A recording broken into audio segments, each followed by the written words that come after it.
साथियों, आज हमारे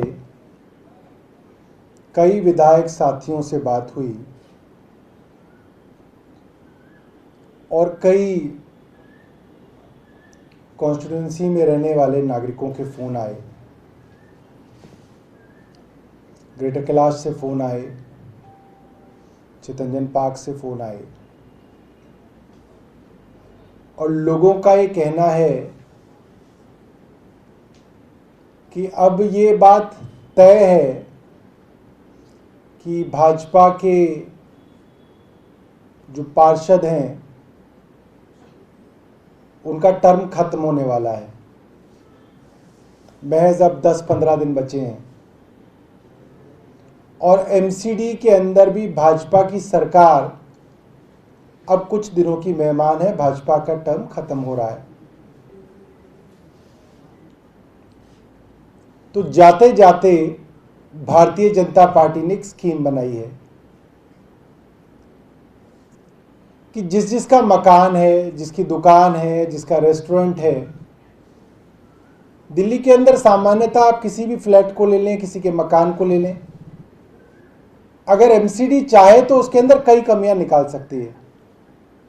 किसी के छज्जे का साइज कहेंगे बड़ा है, किसी का कहेंगे कि आपने ये एरिया कवर कर लिया, किसी से कहेंगे कि आपने ये वाली फ्लोर ज़्यादा बना ली, ये कमरा आपने फालतू बना लिया, यहाँ पे आपका गार्डन यहाँ पे है। मतलब अगर एमसीडी का बिल्डिंग डिपार्टमेंट चाहे तो प्रधानमंत्री निवास की बिल्डिंग के अंदर भी कमियां निकाल सकता है। तो अब ये कहा गया है कि आप घर घर जाइए और लोगों को धमकी दीजिए, और लोगों को डराया जा रहा है, धमकाया जा रहा है कि आपके मकान जो है उसमें ये कमी है और अब आपके मकान को बुलडोजर से गिराया जाएगा, और अगर आपको बचना है तो इतना पैसा आप दीजिए। तो पूरी दिल्ली के अंदर लोग डरे हुए हैं और लोग इतने डरे हुए हैं, कह रहे हैं कि अगर हम खुल के बाहर आएंगे तो हमारा तो मकान ही पक्का गिरा देंगे कि तुमने हमारी शिकायत करी। तो आम आदमी पार्टी ने यह फैसला किया है कि आम आदमी के कार्यकर्ता और आम आदमी के विधायक जहां पे भी इस तरीके के गुंडे, इस तरीके के लफंगे गुंडागर्दी करते हुए, किसी को धमकाते हुए, पैसे मांगते हुए पाए जाएंगे, तो आम आदमी पार्टी के कार्यकर्ता उनको पकड़ेंगे और उनको पुलिस को सौंपेंगे। और इस चीज का सबसे बड़ा सबूत मैं आपको बताऊं, आदेश गुप्ता ने दिल्ली नगर निगम के महापौरों को एक चिट्ठी लिखी है जिसमें लिखा गया है कुछ और बताया जा रहा है कुछ और। बताया जा रहा है कि हम रोहिंग्या और बांग्लादेशी लोगों के मकानों को ढहाने के लिए बुलडोजर की कार्रवाई करेंगे, ये कहा गया है। मैं आपको इनकी चिट्ठी पढ़ के बताता हूं। आप इस चिट्ठी में बताइए कि शब्द रोहिंग्या और बांग्लादेशी कहां है।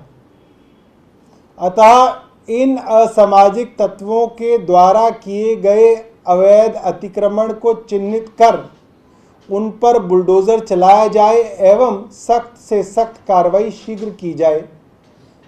धन्यवाद भवदीय आदेश गुप्ता अध्यक्ष। इसमें शब्द ही नहीं है। तो जो पावर दी गई है और जो डायरेक्शन दी गई है वो ये है कि आप देखिए कहां कहां पे भी थोड़ा भी अनऑथराइज कंस्ट्रक्शन है और उस पर बुलडोजर चलाने के आदेश दिए गए हैं, औपचारिक रूप से आदेश दिए गए हैं। और पूरी दिल्ली में पैसा इकट्ठा करने की एक सुनियोजित स्कीम भाजपा ने चलाई है। अब से पहले भी भाजपा के पार्षद मकान बनाने के लिए पैसे मांगते हुए रंगे हाथों पकड़े गए हैं। इनके वसंत कुंज के पार्षद थे, रंगे हाथों 10 लाख रुपए लेते हुए सीबीआई ने उन्हें गिरफ्तार किया था। सीबीआई को बताया गया था कि कोई जेई पैसे लेने आएगा। सीबीआई चली गई, पता चला कि काउंसलर साहब भाजपा के पार्षद ही पकड़े गए, पैसे लेने आए थे। एक बात तो ये। दूसरी बात, स्थिति की गंभीरता को समझते हुए उप मुख्यमंत्री मनीष सिसोदिया जी ने आम आदमी पार्टी के सभी विधायकों को औपचारिक पत्र लिखा है और उनको कहा है कि इस तरीके की सूचना मनीष सिसोदिया जी को भी आई है। उनके पटपड़गंज में नागरिकों ने उनको बताया है कि भाजपा वाले घर घर जाकर, दुकान दुकान जाकर धमकियां दे रहे हैं कि अगर पैसा नहीं दिया तो आपका मकान, आपकी दुकान, आपका रेस्टोरेंट बुलडोजर से गिरा दिया जाएगा। अतः मनीष सिसोदिया जी ने सभी विधायकों को ये चिट्ठी लिख के कहा है कि आप लोग चौकन्ने रहें। और मैं आखिरी का पैराग्राफ पढ़ के सुना देता हूं। मेरी सभी विधायकों से अपील है कि भारतीय जनता पार्टी की इस नाजायज वसूली के खिलाफ लोगों की मदद करें। अपने क्षेत्र में सभी जगह लोगों को बताएं कि दिल्ली सरकार व आम आदमी पार्टी जनता के साथ खड़ी है। अगर किसी भी विधायक के संज्ञान में ऐसा कोई मामला आता है तो लोगों की मदद करें और वसूली करने वाले भाजपा के गुंडों को तुरंत पकड़कर पुलिस के हवाले करने में मदद करें। साथ ही ऐसे मामलों को तुरंत सरकार के संज्ञान में भी लाया जाए। मनीष सिसोदिया, उप मुख्यमंत्री, दिल्ली। तो ये आज का पत्र है। अगर आपके मन में कुछ सवाल है इस विषय से तो आप पूछ सकते हैं। सौरभ जी, अलवर में एक मंदिर को गिराने की बात आ रही है, उसमें आरोप कांग्रेस पर लग रहा है, क्या कहना चाहेंगे? देखिए, मुझे याद है गुजरात में भाजपा की सरकार के दौरान इन्होंने एक नहीं सैकड़ों मंदिर ढाए और रिकॉर्ड पे। कुछ दिनों पहले योगी जी की सरकार ने वाराणसी में सैकड़ों प्राचीन मंदिरों को ढाया, इसका भी रिकॉर्ड उपलब्ध है। और अब पता चल रहा है कि राजस्थान के अंदर भी भाजपा की नगर निगम है और उन्होंने बाकायदा हाउस में ये पास किया कि इस प्राचीन मंदिर को ढाया जाए। और आज टीवी पे आप देख सकते हैं कि उस मंदिर को, प्राचीन मंदिर को ढाया जा रहा है। और बहुत पुरानी बात नहीं है, कुछ साल पहले ही तुगलकाबाद इलाके में रविदास जी का बहुत प्राचीन मंदिर था जिसको भाजपा की सरकार ने और भाजपा की पुलिस ने ढाया। चांदनी चौक में एक बहुत प्राचीन मंदिर था जिसको भाजपा की एमसीडी ने और भाजपा की पुलिस ने संरक्षण देके उसको ढाया। तो भाजपा का ये पुराना इतिहास रहा है, जब जब मौका मिला इनको, इन्होंने सब किया है। और हम जैसा कि पहले भी कहते हैं कि ये दंगे कराने के लिए मास्टर हैं और कोई भी ऐसा काम जिससे समाज के अंदर दंगे फैलाए जा सके वो भाजपा करने में कभी चूकती नहीं है।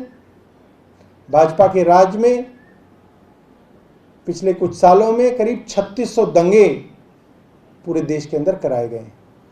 और कोई सवाल?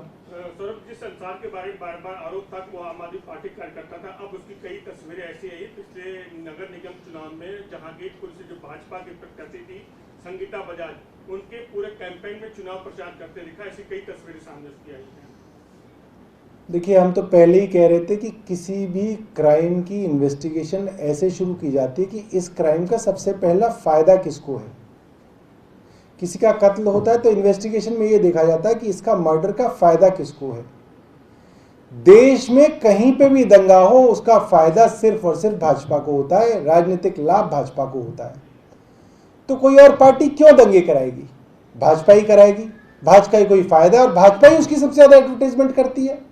भाजपा ही उसको व्हाट्सएप ग्रुप में भेजती है, भाजपा ही उसके ऊपर ट्वीट करती है, भाजपा ही उसके वीडियो बना बना के भेजती है, भाजपा ही लोगों के अंदर इसके लिए गुस्सा पैदा करती है। भाजपा ही कराएगी।